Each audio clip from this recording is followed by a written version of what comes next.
जय हिंद साथियों, कैसे हैं आप सभी। होप करता हूं कि आप सभी ठीक होंगे, सेफ होंगे और सुरक्षित होंगे।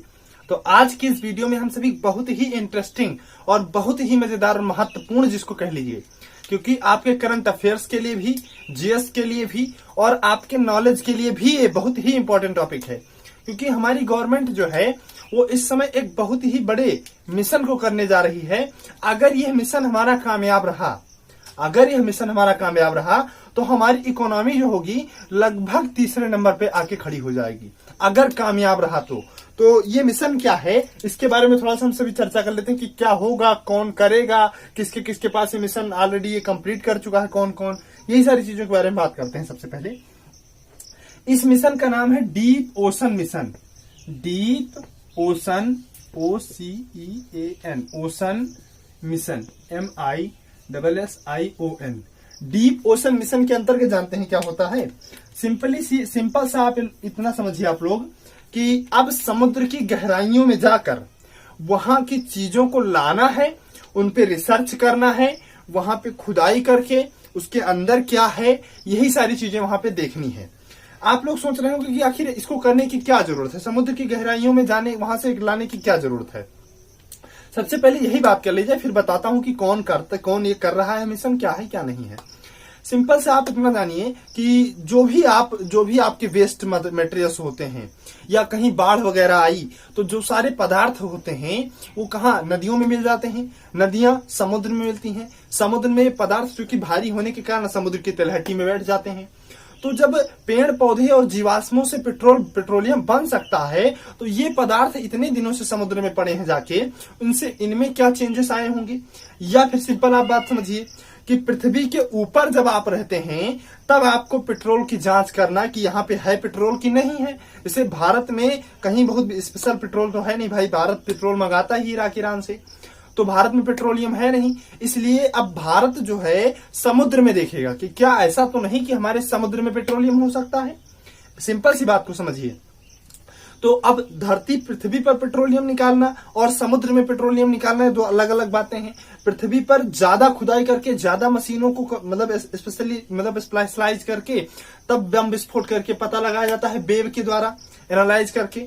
और समुद्र में उतनी गहराई पर्याप्त रहती है, थोड़ा सा और खोदा गया, उसके बाद में तुरंत वहां पर विस्फोट करवाया गया। समुद्र में विस्फोट से कोई ज्यादा इफेक्ट भी नहीं आएगा, पृथ्वी पर विस्फोट से इफेक्ट पड़ता है तुरंत। समुद्र में जब नीचे विस्फोट कराएगा, वेव से पता लगा लिया जाएगा कि पेट्रोलियम है कि नहीं।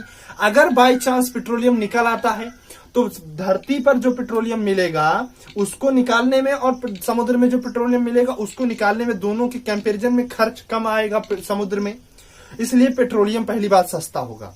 दूसरी बात आप लोग समझिए कि हमारे मोदी जी इस समय एक ब्लू इकोनॉमी चलाने वाले हैं। ब्लू इकोनॉमी मतलब चल रही है, सिंपल सी बात समझिए। ब्लू इकोनॉमी में क्या हो रहा है कि जो भी चीजें हैं सब हमारी समुद्र पर निर्भर हो जाएं। जो भी चीजें हैं सब समुद्र पर निर्भर हो जाएं। समुद्र पर घर बनना, समुद्र पर बिजनेस, समुद्र पर फैक्ट्रियां, समुद्र से पेट्रोलियम, मतलब जो कुछ है समुद्र, ब्लू इकोनॉमी। समुद्र से क्या होता है कि आप सभी जानते हैं कि एक बड़ी सी शिप, मतलब एक समुद्र से बिजनेस करना, फैक्ट्रियां लगाना तो बहुत सिंपल है। सिंपल सी बात, आप एक नमूना समझिए कि एक बड़ी सी शिप हो जाए, उसमें फैक्ट्रियां लग जाएं जिसमें लगभग 3-4 हजार आदमी काम करने लगे। मान लीजिए कि 3-4 हजार आदमी काम करने लगे। वहां पे क्या हो कि मछलियों का जाल जो है फेंक दिया जाए, पूरे समुद्र में बिछा दिया जाए, लगभग 1-8 किलोमीटर का जाल। एक बार में 10 टन, लगभग 10 टन मछली उसमें आ जाएगी आराम से। भाई समुद्र है, बड़ी बड़ी मछलियां आ जाएंगी, 10 टन पकड़ में आ जाएंगी, शिप चला के आराम से आ जाएंगी। आफ्टर दैट क्या होना कि अगर 1 किलो मछली का दाम 100 रुपए पकड़ा जाए नॉर्मली, तो 10 टन मछली का दाम कितना हुआ। तो एक दिन में आप ये 10 टन मछली 1-8 घंटे 2 घंटे में सब खत्म, पूरा मामला पैक होके कंप्लीट हो जाएगा। क्योंकि वो सिस्टम है ऐसे सेट किया जाता है। आप लोग कहिएगा तो उसके बारे में भी वीडियो बनाऊंगा कि कैसे क्या होता है, कन्वेयर बेल्ट कैसे लगाया जाता है, मछलियां कैसे काम हो जाता है। मतलब वो सिस्टम 1 घंटे के अंदर पूरी जो मछलियां पकड़ के आएंगी सब पैक। तो 10 टन मछलियां अगर तुरंत, मतलब बिना जीरो इन्वेस्टमेंट, सिर्फ एक बात वो फैक्ट्री तैयार की जाए शिप पर, बस उसके बाद वहीं से मछली पकड़ेंगे, वहीं से पैक होगा, वहीं से सारी चीजें बाहर आती चली चली जाएंगी। बिल्कुल जीरो इन्वेस्टमेंट इसको आप कह सकते हैं, मतलब कच्चा पदार्थ की कोई जरूरत नहीं, कच्चा पदार्थ आपको समुद्र से ही मिलता चला जाएगा। तो एक अच्छा खासा बिजनेस वहां पर सेटअप हो सकता है, अच्छा खासा बिजनेस, मतलब अमीर बना जा सकता है ऐसा बिजनेस। तो सिंपल सी बात आप इतना समझिए कि वहां पे ये हो गया। फिर समुद्र पर घर बनाना पॉसिबल, आप सभी जानते हैं। आफ्टर दैट समुद्र से पेट्रोलियम निकालना, बहुत इजी। समुद्र के पानी को फिल्टर करना, आराम से पानी बेहतरीन काम बेचा जाए। ऐसे बहुत से काम हैं जो समुद्र के जरिए चलाए जा सकते हैं। तो समुद्र ही मतलब जीवन का आधार बनता जा रहा है। इसीलिए क्या किया, ब्लू इकोनॉमी जो है मोदी जी ने बहुत अच्छा काम किया। इसीलिए मोदी जी ने डीप ओशन मिशन, इसको मतलब गृह मंत्री अमित शाह जी के नेतृत्व में जो है करवाया जा रहा है, जिसको मिनिस्ट्री ऑफ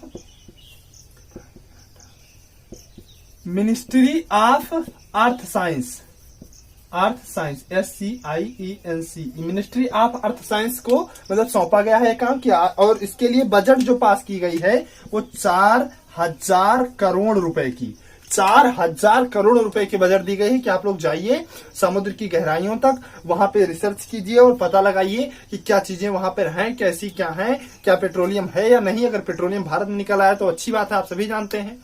तो यही सारी चीजें वहां पे अब रिसर्च होगा।